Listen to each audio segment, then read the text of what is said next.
মোবাইলের মাধ্যমে যে জিনিসটা আমাদের সবচেয়ে বেশি ক্ষতি হয়,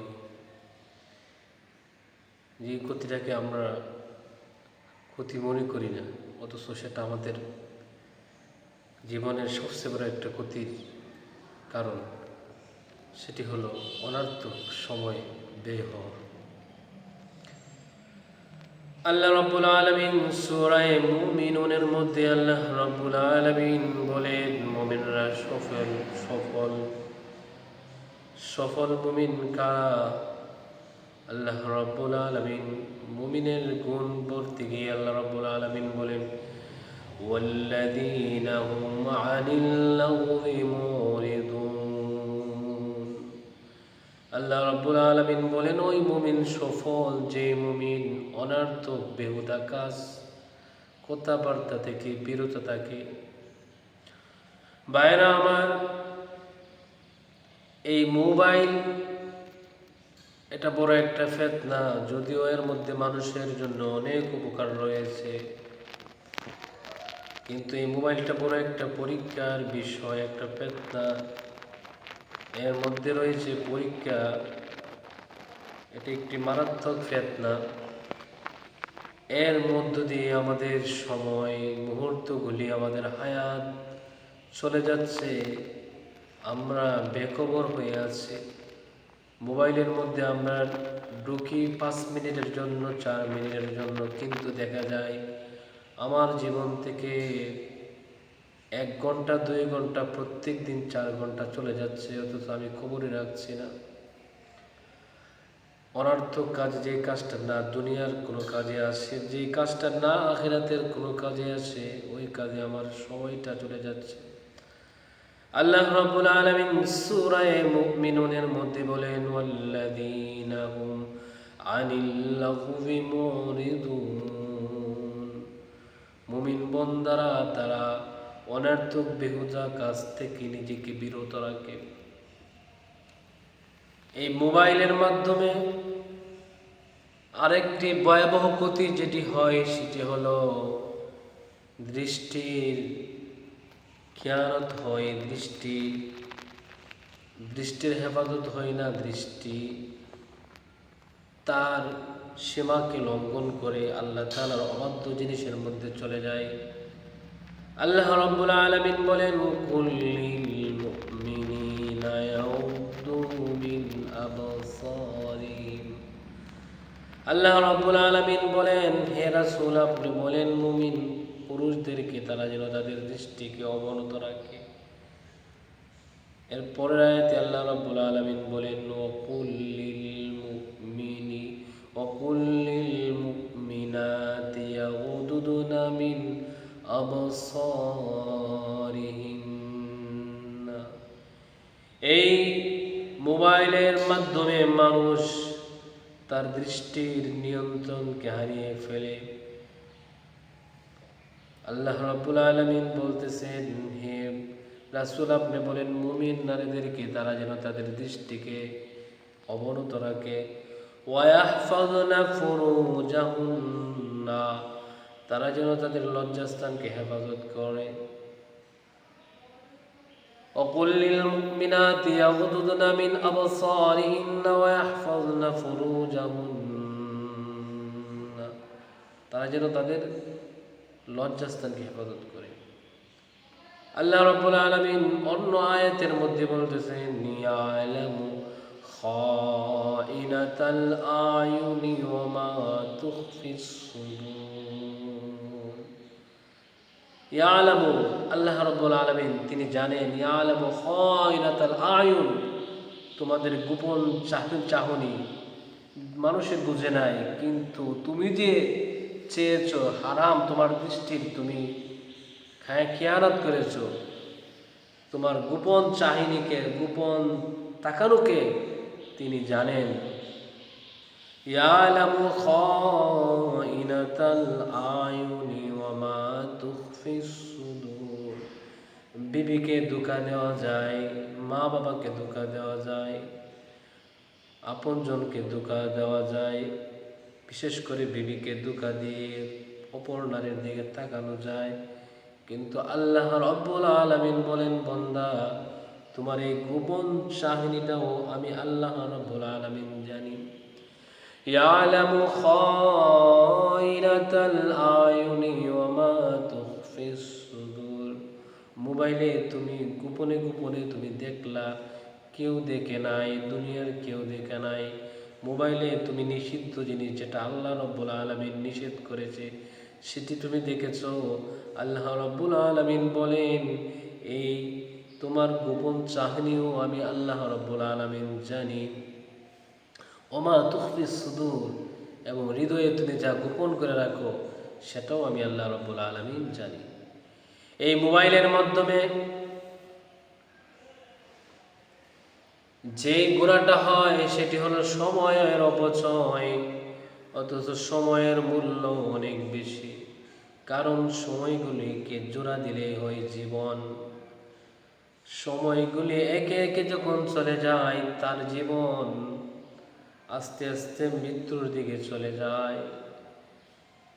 দেখা যায় সকাল থেকে উঠে মোবাইল চালাই, রাত্রে ঘুমানোর সময় চালাই। রাত্রে ঘুমানোর সময় চালানোর মাধ্যমে বন্দা যে শেষ রাতে উঠে আল্লাহর সাথে নিবিড় সম্পর্ক করতেছিল, ওই সম্পর্কটা আর হয় না রাত্রে মোবাইল চালানোর মাধ্যমে। সকালে মোবাইল চালানোর মাধ্যমে বন্দার কোরআন তেলাওয়াত চলে যায়, অর্থাৎ তার জীবনযাত্রা ব্যাহত হয়ে যায়। তার আখিরাতের অনেক কাজই এই মোবাইলের কারণে সমস্যা হয়ে যায়। অথচ এই সময়ের মূল্য আল্লাহ রাব্বুল আলামিনের কাছে অনেক বেশি। আল্লাহ এই সময়ের নামে একটি সূরা নাজিল করেছেন, সেই সূরাটির নাম হলো সূরা আসর। বিসমিল্লাহির রহমানির রহিম, ওয়াল আসর। আল্লাহ রাব্বুল আলামিন বলেন, সময়ের শপথ। আল্লাহ যখন কোনো জিনিসের শপথকে কোনো কথা বলেন, ওই জিনিসের গুরুত্ব তখন ফুটে ওঠে আল্লাহর এই কথার মাধ্যমে। অতএব আল্লাহ রাব্বুল আলামিনের শপথের মাধ্যমে এই সময়ের গুরুত্ব আল্লাহ রাব্বুল আলামিন যে অনেক, সেটা বুঝিয়েছেন তার কসমের মাধ্যমে।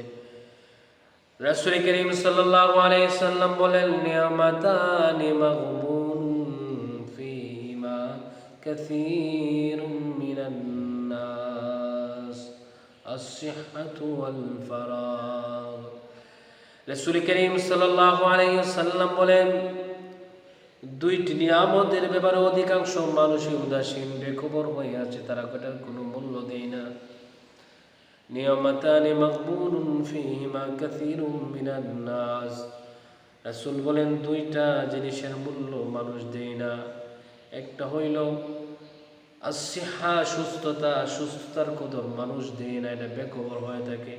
সুস্থতা যে তার জন্য কত বড় নিয়ামত আল্লাহর পক্ষ থেকে, সে সেটা অনুভব করতে পারে না, সে সেটা নিয়ে ভাবে না, সে সেটা নিয়ে চিন্তা করে না, ওই নিয়ামতটাকে সে নিয়ামত মনে করে না।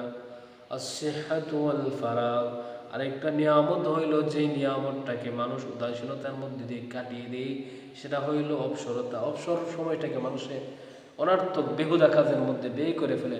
রাসূল 1400 বৎসর আগেই এই কথাটা বলে দিয়েছেন যে মানুষ এই সময় এবং সুস্থতাকে তারা মূল্যায়ন করে না, উদাসীন হয়ে থাকে এই দুইটা জিনিসের ব্যাপারে। অতএব সময়ের মূল্যায়ন অবশ্যই আমাদেরকে করতে হবে।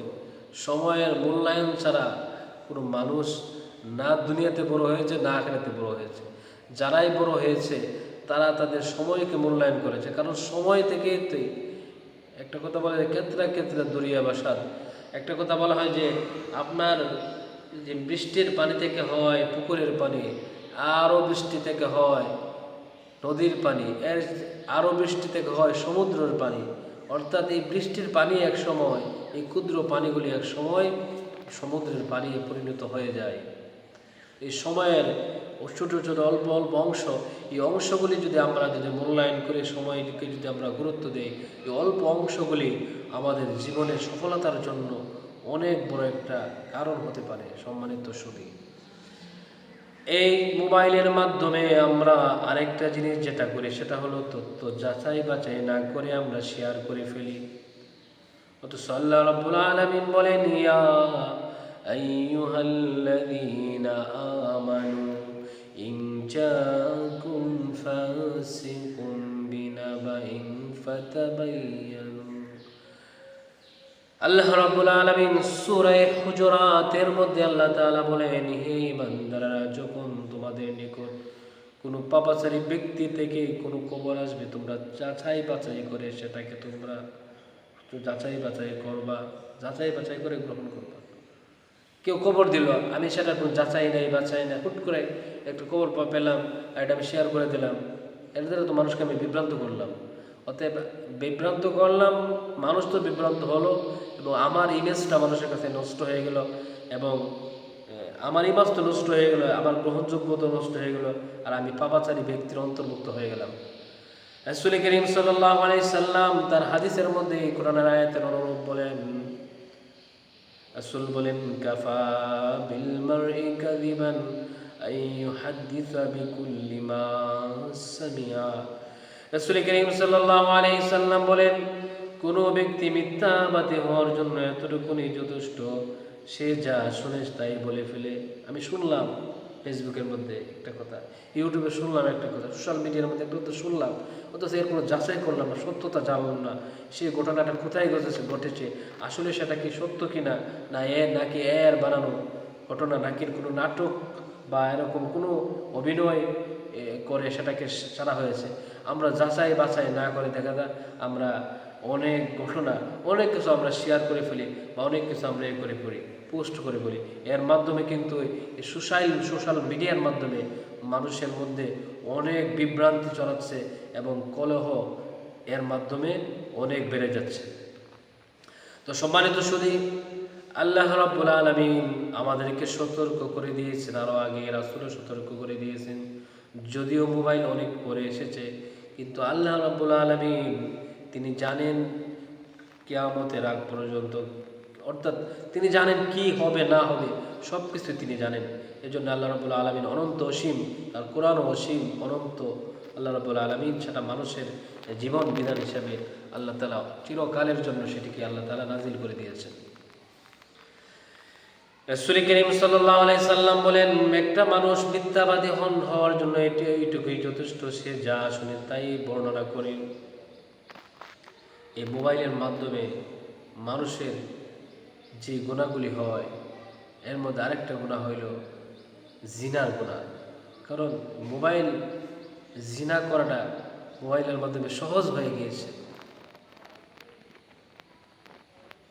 এই ইন্টারনেটের মধ্যে তো আপনার বিভিন্ন ওয়েবসাইটের মধ্যে বিভিন্ন উলঙ্গপনা দেওয়াই রয়েছে। এটা তো আজকাল আমরা কেউ জানার বাকি নাই যে মোবাইলটা যদিও ভালোর জন্য বানানো হয়েছে, প্রত্যেকটা জিনিসে কিন্তু উদ্দেশ্য ভালো থাকে, কিন্তু তারপরে কিছু খারাপ মানুষ তারা শয়তানের দোকানের মধ্যে পড়ে, তারা অর্থের লোভে বা মানুষকে নষ্ট করার জন্য, কিছু মানুষের দেমাগতে এরকম যে মানুষকে নষ্ট করে দেওয়া, তারা এইগুলি খারাপ জিনিসগুলি তারা আবিষ্কার করেছে। তো আল্লাহ রাব্বুল আলামিন বলেন, ওয়ালা তাকরাবুজ জিনা।